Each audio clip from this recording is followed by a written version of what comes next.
Hello, everyone. So I'm going to do a new video series. It's going to be several videos. I'm estimating at this point it's about 7 videos. And it's really covering various estate planning mistakes that I see more often than I would hope to see on a regular basis when I meet with new clients.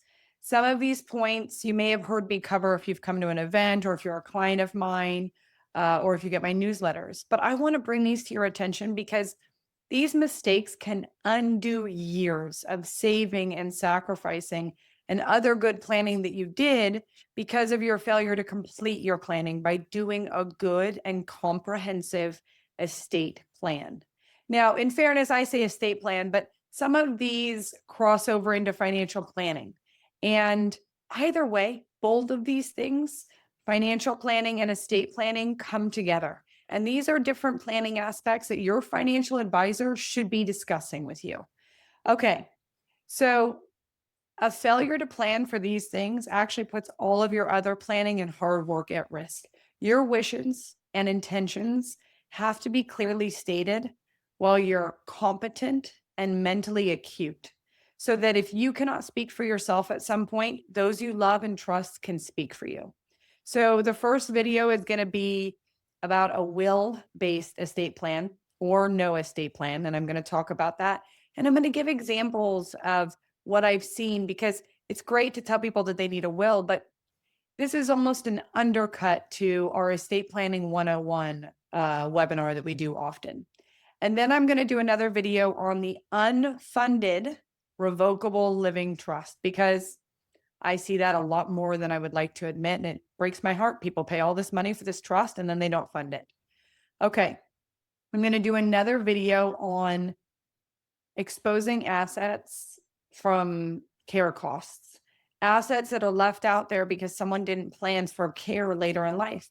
And I'm not saying you have to buy a long-term care plan or policy, but you have to have a plan in place. Okay. And I'm going to give some examples.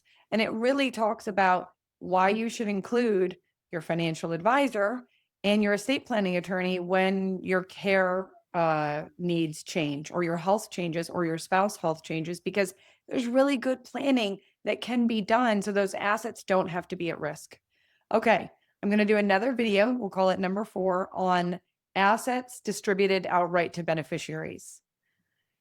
And I could start giving some examples right now of what I saw this month, but I won't. I'm going to cover a video on that. It's really important that you understand what could happen if your estate planning just says, pay the money to my kids when I pass. And in some cases, it's totally fine, but I want to bring up some of the pitfalls or examples of what I've seen.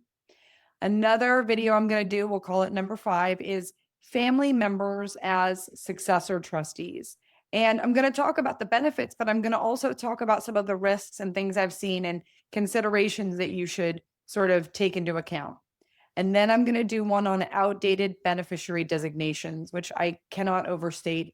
It sort of overlaps with number 1 on wills, but I have to touch on it separately. And then the last one is really lack of planning for long-term care, because I'm not only going to talk about the need to earmark or set aside a bucket of money or a pool of money for care, but you have to make the wishes of what you want that care to look like and who you want to have do it. Or if you don't have children, who you trust to do your care coordination. And even if you do have children, do you want them to do your care coordination? Because you really don't want them to deliver your care and you really don't want your spouse to deliver your care. But at the time later in life when you need care, it's not a great time to discuss what you need or what you want because you're usually not in a great state of mind to do it. And it's usually when everyone is under stress. So again, to recap, sorry, I get on a little rant on each of these bullet points. I am going to be doing a short video series. Each video could be 3 to 5 minutes. I don't know, but it's going to be 7 videos. Okay. If you want to receive those, just let us know. You can reach out to the office. I'll include a link here, and I'm also going to post these videos on the website. I hope they're helpful.